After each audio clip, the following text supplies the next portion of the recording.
Hello viewers, welcome back to my YouTube channel जिसका नाम है लर्न विद अफजल 89। वीवर्स, आप देख सकते हैं आज जो चैप्टर मैं लेकर आया हूँ आप लोगों के लिए उसका नाम है द बंडल ऑफ स्टिक, यानी स्टिक का बंडल। आइए इसको ट्रांसलेट करते हैं और देखते हैं, समझते हैं क्या कुछ है सीखने को। Once there lived an old man who had 3 sons. Once यानी एक बार, there lived an old man, एक बूढ़ा व्यक्ति रहता था। हु हैड 3 सन्स, जिसके 3 लड़के थे या 3 पुत्र थे कह सकते हैं। लिव का मतलब होता है रहना, और ईडी ऐड करके इसको बना दिया गया है वर्ब का सेकेंड फॉर्म। और ये सेंटेंस जो है वो है पास्ट इंडेफिनिट का simple sentence. Who had 3 sons. अब यहाँ आप देख सकते हैं हु लगा हुआ है, तो हु का मतलब होता है कौन होता है, लेकिन यहाँ पे ये हु जो है वो रोल प्ले कर रहा है एज अ रिलेटिव प्रोनाउन का, जो एक एक्स्ट्रा इन्फॉर्मेशन दे रहा है इसके बारे में कि इसके जो ओल्ड मैन है इनके 3 लड़के हैं, ये बता रहा है। इसको बोलते हैं रिलेटिव प्रोनाउन। आगे चलते हैं।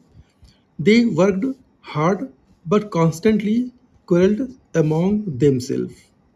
दे वर्क हार्ड, वो काम करते थे, कड़ी मेहनत करते थे, ये कह सकते हैं आप। वो कड़ी मेहनत करते थे बट कॉन्स्टेंटली, लेकिन लगातार या निरंतर, वो अक्सर वो लड़ते थे अमॉन्ग देमसेल्फ, यानी वो आपस में ही लड़ा करते थे।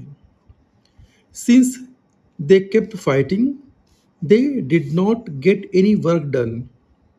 सिंस का मतलब यहाँ पे एक तरह से क्वेश्चन की बात हो रही है, क्योंकि या जैसे हिंदी बोलते हैं एक वर्ड है चूंकि, तो अब ये कह सकते हैं कि सिंस दे केप्ट फाइटिंग, क्योंकि वो लगातार लगातार लड़ते रहते थे, इसलिए they did not get any work done, इसलिए उन्हें कोई काम नहीं किया उन्होंने कोई किसी भी तरह का, या कह सकते हैं किसी भी तरह का काम उन्होंने कंप्लीट नहीं किया, पूरा नहीं किया, काम नहीं किया।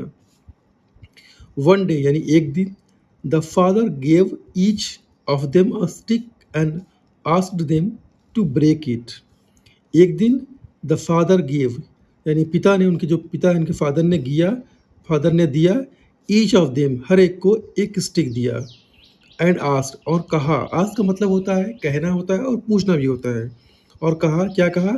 देम टू ब्रेक, उनसे कहा कि इसे तोड़िए, इसे टू ब्रेक, ब्रेक मतलब तोड़ना होता है, उसको तोड़ने के लिए उन्होंने कहा।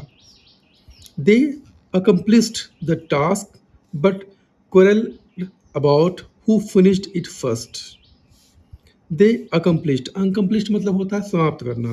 उन्होंने जो उनको टास्क दिया गया था उसको उन्होंने कंप्लीट किया, बट क्वेरल्ड, वो लड़े आपस में ही, about who finished it first, वो इस पे भी लड़े कि कौन इसको पहले ख़त्म करेगा, कौन स्टिक को पहले तोड़ेगा, इससे भी वो लड़े। The old man told them to stop quarrelling, यानी जो बूढ़े आदमी थे, उसके जो फादर थे, उन्होंने बोला। टेल का सेकंड फॉर्म यूज़ किया गया है टोल्ड, इसका मतलब बताया होता है, बताना, बोलना। उनको बोला, कहा उन्हें कि स्टॉप क्वेरलिंग, यानी कि लड़ो मत। He then gave them a bundle of stick and asked them to try to break it। यानी कि उन्होंने तब, देन का मतलब होता है तब होता है, उन्होंने तब दिया, गिव का सेकेंड फॉर्म यूज़ किया गया है गेव। उन्होंने तब दिया उन्हें अ बंडल ऑफ स्टिक, यानी कि एक स्टिक का बंडल दिया। एंड आस्क देम, और उनसे कहा, किस चीज़ के लिए कहा? To try to break it, यानी इसे तोड़ने के लिए कहा। दिस टाइम, यानी इस बार, no matter how hard they tried they failed. इस बार नो मैटर हाउ हार्ड, वो चाहे जितनी भी कोशिश करें, और चाहे जितनी भी उन्होंने कोशिश किया, ट्राइड, दे फेल्ड, लेकिन वो कामयाब नहीं हो पाए, बट वो फेल हो गए। द सन्स वर कन्फ्यूज्ड, यानी जो उनके लड़के थे वो कन्फ्यूज हो गए। यहाँ पे देख सकते वर्ब के साथ वर्ब का थर्ड फॉर्म यूज़ किया गया है, और ये आपका पास्ट इंडेफिनिट का पैसिव वॉइस है। The old man replied, one can easily break single stick but never a bundle. यानी कि जो ओल्ड मैन थे उन्होंने क्या जवाब दिया, जो वो तोड़ नहीं पा रहे थे उस पर उन्होंने क्या रिप्लाई किया? वन कैन ईजिली ब्रेक, यानी कि एक सिंगल स्टिक को आसानी से तोड़ा जा सकता है, बट नेवर अ बंडल, यानी बंडल को कभी नहीं तोड़ा जा सकता। ये उन्होंने एग्जाम्पल दिया, जो तोड़ नहीं पा रहे थे उसके लिए उन्होंने बताया। If you if you are, एक बार इसको मैनेज कर लेते हैं। If you are united no one will be able to break you. यानी इफ़ यू आर यूनाइटेड, यानी अगर आप एक तरह से जुड़े हुए हैं, इकट्ठे हों, साथ हो, no one will be able to break you. कोई भी आपको अलग नहीं कर सकता, तोड़ नहीं सकता, कि तोड़ नहीं पाएगा, ये भी कह सकते हैं। The sons understood and promised to stay united. The sons यानी जो लड़के थे, उन्होंने इस चीज़ को समझा और प्रॉमिस किया और वादा किया टू स्टे यूनाइटेड, की साथ में रहने का, एक साथ में रहने का वादा किया।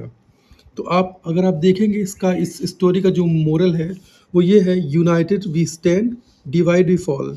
यानी अगर हम साथ हैं तो खड़े रहेंगे, एक तरह से कह सकते हैं आपकी कि यूनिटी में जो है वो एकता है, एकता में जो ताकत है उसकी बात हो रही है। हालांकि इसका मतलब ये हुआ कि यूनाइटेड वी स्टैंड, अगर एक साथ है तो खड़े रहेंगे, डिवाइड वी फॉल, अगर अलग हुए तो गिर जाएंगे। लेकिन इसका मतलब ये है एक्चुअल, कि अगर साथ रहेंगे तो आप मजबूत रहेंगे आप, और अगर आप अलग अलग रहेंगे तो कमज़ोर हो जाएंगे। तो ये छोटी सी स्टोरी थी। आई होप कि ये स्टोरी आपको पसंद आई होगी, और अगर आपको स्टोरी पसंद आई तो बिल्कुल आप लाइक करिए, सब्सक्राइब करिए। मैं आपसे मिलता हूँ नेक्स्ट वीडियो में, तब तक अपना ख्याल रखें। बाय।